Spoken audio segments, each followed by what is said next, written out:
Pernah nggak sih ngerasa kayak, kok kita kejebak di siklus keuangan yang gitu-gitu aja? Nah, di sini kita bakal kupas tuntas jebakan-jebakan yang seringnya nggak kelihatan, yang ternyata sumbernya itu dari pola pikir kita sendiri. Dan yang paling penting, kita cari tahu gimana cara lolosnya. Kayaknya relate banget ya, udah kerja banting tulang, tapi kok kondisi keuangan rasanya cuma jalan di tempat.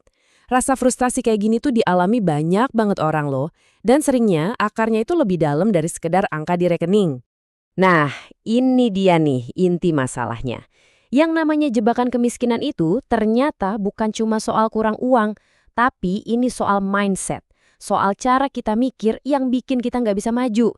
Jadi, sebelum kita bisa keluar, kita harus kenal dulu nih jeruji tak kasat mata yang selama ini ngurung kita. Oke, jebakan pertama, dan ini kayaknya yang paling umum ya, yaitu pola pikir utang. Yuk kita bedah gimana cara kita memandang utang dan cicilan yang seringkali tanpa sadar malah bikin kita lari di tempat, kayak hamster di roda. Nah, ini dia kalimat saktinya. Sering banget kan kita dengar atau malah kita sendiri yang bilang begini? Kedengerannya sih logis-logis aja ya, padahal ini adalah pembenaran yang bahaya banget dan jadi pintu masuk ke cara pikir yang salah soal utang. Coba deh kita lihat perbandingannya. Di satu sisi ada ilusi. Kita cuma fokus sama cicilan bulanan yang kelihatannya kecil, gampang dibayar. Kita mikir, amanlah segini doan. Tapi di sisi lain, ada realita yang sering kita lupain. Total utangnya itu loh yang bengkak karena bunga. Belum lagi resiko kalau tiba-tiba pendapatan turun atau amit-amit kena PHK. Nah, inilah jebakannya. Kita cuma lihat jangka pendek dan abai sama gambaran besarnya. Dan ilusi tadi itu ya munculnya jadi perilaku-perilaku yang nyata banget. Mulai dari nyicil mobil biar kelihatan sukses, atau self-reward yang ternyata malah jadi beban baru di bulan berikutnya. Sampai akhirnya kita lebih milih utang buat gaya hidup daripada utang buat sesuatu yang produktif. Jadi jelas ya, ini tuh sebuah pola, bukan cuma satu keputusan iseng. Eits, tapi jangan salah, jebakan ini itu bukan cuma datang dari diri kita sendiri loh. Jebakan kedua ini datang dari luar, tekanan sosial dan lingkungan. Tanpa kita sadar, orang-orang di sekitar kita, lingkungan kita, itu bisa jadi penghambat terbesar buat kita merdeka secara finansial. Wah, ini topiknya agak sensitif, tapi penting banget buat dibahas. Keyakinan kalau berbakti ke orang tua itu artinya ya kasih aja uang, tanpa perlu banyak tanya, tanpa hitung-hitungan. Niatnya mulia banget, tapi pertanyaannya, apakah ini cara yang paling efektif? Jadi gini, poin pentingnya adalah kita harus bedain antara hati yang ikhlas sama tindakan tanpa perhitungan. Niatnya sih udah bener, mulia banget, tapi metodenya itu yang harus pinter.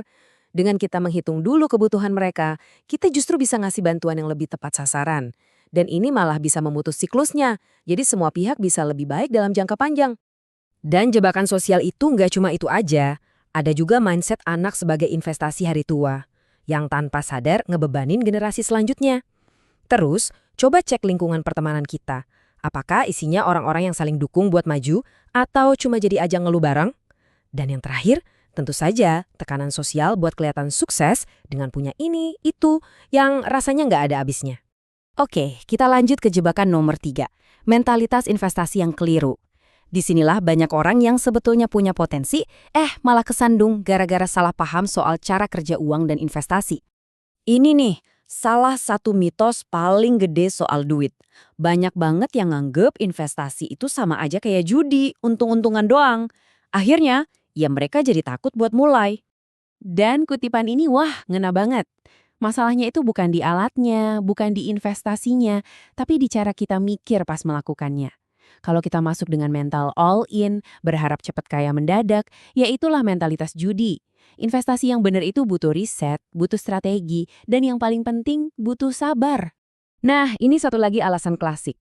Nanti deh ngatur duitnya kalau udah banyak. Kita nunda belajar ngelola keuangan karena ngerasa uangnya masih sedikit. Padahal, tanpa sadar, kita lagi menciptakan nasib kita sendiri. Analoginya tuh pas banget deh. Kamu mungkin gak butuh jasa tukang parkir kalau mobilmu cuma satu. Tapi kamu sendiri tetap harus bisa parkirin mobil itu kan? Sama kayak uang. Justru kemampuan buat ngatur uang pas jumlahnya masih kecil, itu yang jadi fondasi biar nanti bisa ngelola uang dalam jumlah besar. Skillnya harus dibangun dari sekarang.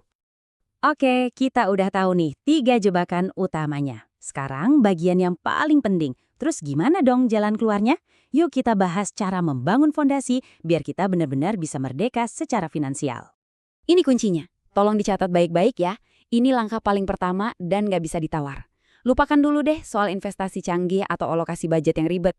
Fokus nomor 1, absolut harus di sini.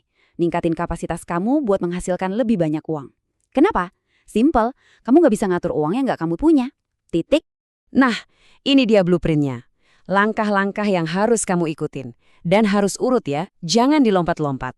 Pertama, tentu saja naikin penghasilan biar ada surplus, biar ada sisa di akhir bulan. Nah, sisa uang ini bukan buat foya-foya, tapi buat bangun benteng pertama, dana darurat. Kalau jaring pengaman ini udah ada, baru bangun benteng kedua, yaitu proteksi kesehatan atau asuransi. Biar apa? Biar satu penyakit nggak ngehancurin semua yang udah kamu bangun. Baru deh setelah fondasi ini kokoh semua, kamu bisa mulai investasi dengan pikiran yang tenang dan mental yang benar. Dan ya, pada akhirnya, semuanya itu balik lagi ke sini. Kutipan ini ngerangkum semuanya. Perbedaan paling mendasar antara orang yang terjebak dan orang yang bebas secara finansial itu letaknya ada di software kepala kita, di mentalitas kita. Jadi setelah kita bahas semua ini, pertanyaannya sekarang buat kamu. Coba deh jujur sama diri sendiri. Dari 3 jebakan tadi, mana yang paling ngerasa gue banget? Dan yang lebih penting lagi, apa satu langkah kecil yang bakal kamu ambil hari ini untuk mulai mutusin rantai itu?